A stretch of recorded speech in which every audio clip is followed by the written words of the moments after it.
ستا د یادونو په سمندر کې لا ډوب یم،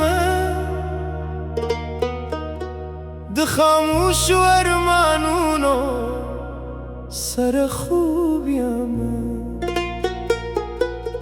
هر ماښام چې د لمر وروستی رغا ورکشي،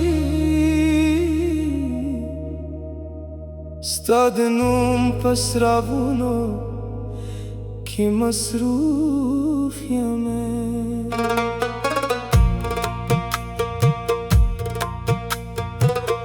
ته چې راغلې وې ژوند راته بهار ښکارېده،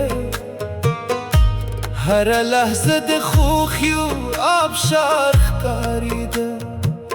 ستا د سترګو په رڼا کې مې دنیا لیدلې،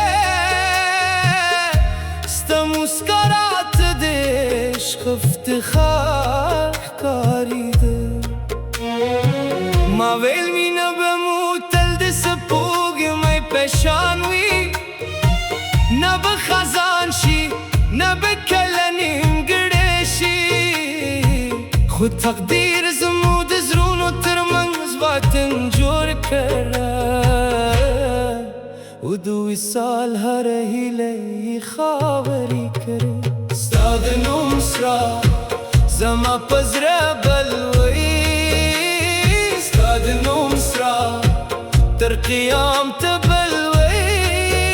دا محبت نه مري، دا ارمان نه مري.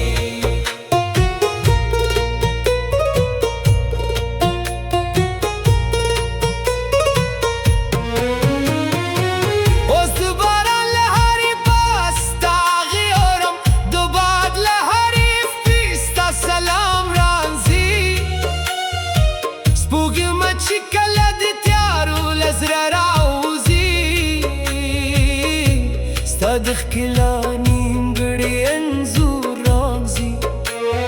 هر بوچې مو یو وخت پکې قدم ایښی، اوس د یادونو خاموشه ننداره ده.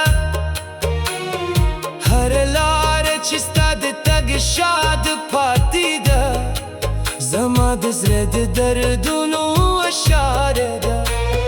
ته به نه پوهېږې د فراخمانې څه ده، چې یو انسان د یوه نوم لپاره وسونځي، چې هره اوښکه د یو ارمان ژبه شي، او هره ساه یوه تصویر ساتونکی شي.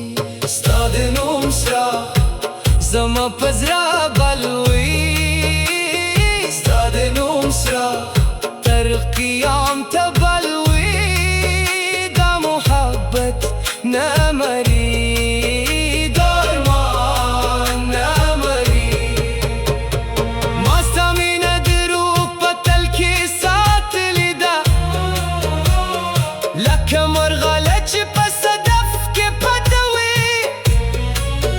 نه یې وخت له ما اخیستلی شي نه دنیا، دا هغه ور ده چې طرف ته بل پاتې وي.